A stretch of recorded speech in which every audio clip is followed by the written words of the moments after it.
La Guerra Civil Española en primera persona, por Alejandro Reverón. La singularidad de la Guerra Civil Española fue que grupos civiles, tratando de defender un ideal de nación manifestado en la Segunda República, se organizaron en un ejército que llevaba entre sus combatientes a grupos de distintas edades, ocupaciones e incluso diferentes ideologías. Este último punto se considera uno de los más difíciles de discutir, pues, aunque los republicanos funcionaron en un principio al mando de Largo Caballero y después de Juan Negrín, cada grupo ideológico tenía ideas distintas sobre cómo habrían de darse las estrategias de guerra. El gobierno de la República, presidente y gabinete, no podían intervenir directamente en el conflicto, sino mediante jefaturas dirigidas por los líderes ya mencionados.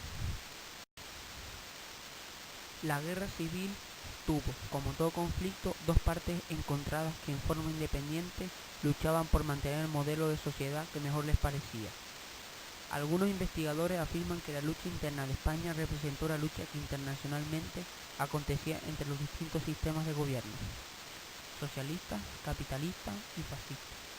La repercusión del conflicto también traspasó las fronteras de España, por lo que se hizo un asunto de carácter internacional. Ante esto, la mayoría de los países adoptaron una política de no intervención. Hitler desde Alemania y Mussolini desde Italia otorgaron apoyo a los franquistas para continuar la lucha. Los republicanos recibieron durante un tiempo apoyo de la entonces Unión Soviética, actual Rusia, y de gran número de ciudadanos de distintas partes del mundo, que al agruparse en las brigadas internacionales lucharon por los ideales republicanos y se opusieron al fascismo que poco a poco parecía adquirir más poder. Después de 3 años de lucha y de muchas muertes, en 1939 finaliza la guerra, saliendo victorioso el bando nacional e instaurándose una dictadura fascista, al frente del cual se erigió Francisco Franco como caudillo de España, jefe absoluto del Estado. Mientras la guerra, llamada también guerra entre hermanos, se desarrollaba, las condiciones en la vida eran nefastas. Tanto en un bando como en otro sufrieron una grande represión. Durante la guerra civil, la represión fue violentísima en ambos bandos, hacia los simpatizantes del otro. En el bando republicano hacia religiosos, propietarios, empresarios y políticos de derecha, con un carácter muy descoordinado, dada la dispersión de las fuerzas políticas y sociales que lo formaban y la falta de autoridad del gobierno. En el bando nacional hacia sindicalistas, intelectuales, masones, políticos republicanos, izquierda y nacionalistas con una mayor coordinación y eficacia represora. Durante la guerra murieron alrededor de 1 millón de personas. Muchas de las muertes fueron el resultado no de los combates o de operaciones militares, sino de brutales masacres ejecutadas por ambos bandos. Los primeros días del golpe sorprendieron a unas 50.000 personas en el lado equivocado y fueron asesinadas o ejecutadas en juicios sumarísimos. La Guerra Civil Española fue un primer ejemplo de guerra total, presagiando los peores escenarios de lo que posteriormente fue la Segunda Guerra Mundial. Aunque el mapa de la represión en la zona republicana es bien conocido y la inmensa mayoría de sus víctimas fueron recuperadas, enterradas y honradas, no ocurrió ni ocurre todavía lo mismo con los que sufrieron la violencia franquista. Decenas de miles de personas siguen sin ser localizadas y desenterradas para honrarles con una sepultura digna. Para conocer mejor cómo vivían nuestros compatriotas en esta época tan oscura, he preferido que sean ellos mismos los que cuenten su experiencia. Estos son testimonios reales. Carmen Morillo. Como era tan pequeña, no me enteraba de muchas cosas que pasaban. Estábamos muy desinformados, pero en gran parte preferíamos estarlo. Era una época de hambrunas, penurias y muertes. Afortunadamente, nadie en mi familia pasó por estos horrores. Muchas personas lo pasaron realmente mal. Todos estábamos horrorizados. Luz. Durante la Guerra Civil Española, Luz y sus hermanas huyeron hacia Francia, por miedo a los bombardeos de Barbastro, su pueblo natal, pero el viaje no resultó tal y como se lo imaginaban. Pasaron hambre, escasez y vivieron momentos de peligro en las carreteras. Luz recuerda que caminaban hasta 40 kilómetros cada día hasta llegar a los pueblos donde pedían comida y descansaban. Al llegar a Francia, la frontera estaba cerrada y tuvieron que coger un tren de vuelta. Paulina. El testimonio de Paulina plasma con claridad las consecuencias sociales que dejó la Guerra Civil Española. Durante la contienda, una bomba destrozó parte de la vivienda de los padres de Paulino. Tras finalizar la guerra, el propietario del inmueble les propuso dejar la casa una temporada, mientras él la arreglaba. Pero todo fue un engaño y nunca pudieron recuperar su vivienda. A causa de aquella mentira, Paulina y su familia tuvieron que vivir durante 17 años en una pequeña habitación de alquiler en condiciones inhumanas. No tenían luz ni agua y en aquel espacio dormían, cocinaban y convivían los 4 miembros de la familia. Joan. Durante la guerra civil, Joan empezó a trabajar de cartero. Le daban un al día por realizar el servicio. Comenta que con su trabajo repartía muchas alegrías a todas aquellas familias que pensaban que su gente había muerto. La mayoría de veces le daban dinero por la noticia y él lo intercambiaba por comida. Joan recuerda también la reunión de la Legión Cóndor en Sabadell antes de irse a Alemania. Allá pidieron que una centuria de la falange se presentara a recibir.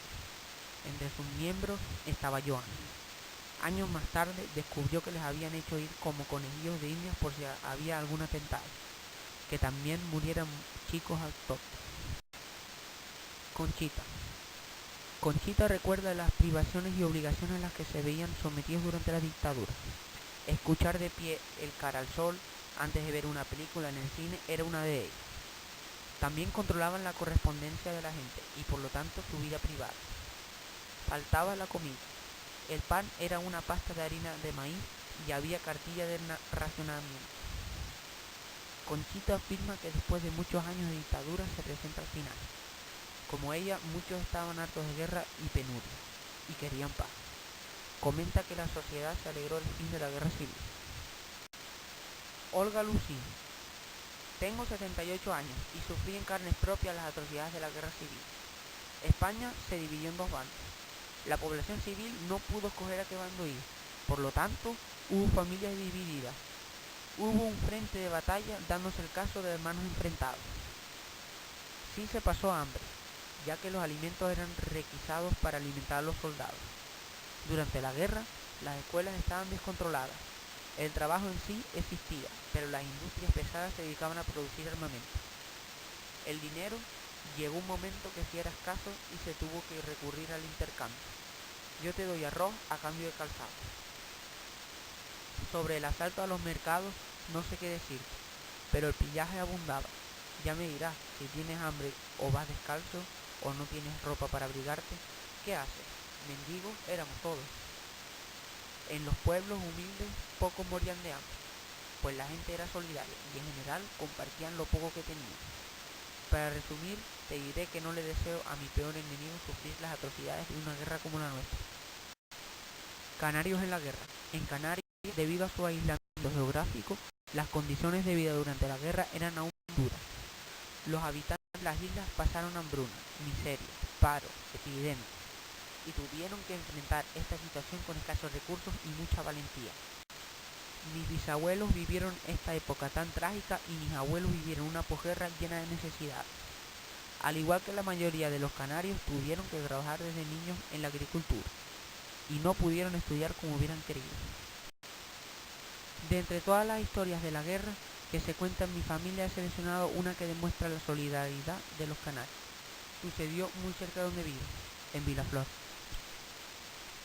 Allí, durante la guerra, los nacionales retuvieron durante meses a un grupo de republicanos. Los encerraron en la Madre del Agua, en medio del monte, muy cerca del paisaje lunar. Sus captores no les alimentaban, pero los habitantes de Vilaflor iban cada noche, a escondidas, a llevarles comida, agua y manta. Las personas que llevaban la comida no eran republicanos, eran sobre todo personas que se compadecieron de sus vecinos, les salvaron la vida. Anécdotas en mi familia. Mis dos bisabuelos lucharon en la guerra civil. Mi bisabuelo Valentín luchó en uno de los frentes más encarnizados, en el Ebro. Pasó mucha hambre y frío. De noche dormían junto a las ovejas para no morir congelados. Aunque luchó en la batalla del Ebro, una de las más importantes, nunca fue herido. Fue capturado por los republicanos y permaneció en un sótano hasta que lo liberaron sus compañeros del Frente Nacional. Contaba que durante esos días solo se alimentó de cáscaras de naranja que le tiraban desde lo alto. Mi bisabuelo Manuel sirvió en la Sierra de Cádiz. No participó en las batallas. Su labor era distribuir la comida y el agua a sus compañeros que estaban en la sierra. Para ello se empleaban burros como medio de transporte. En una ocasión fue atacado por un grupo de republicanos. Le hirieron en una rodilla. Le robaron las provisiones y los animales. Aunque se curó su rodilla, siempre le dolía.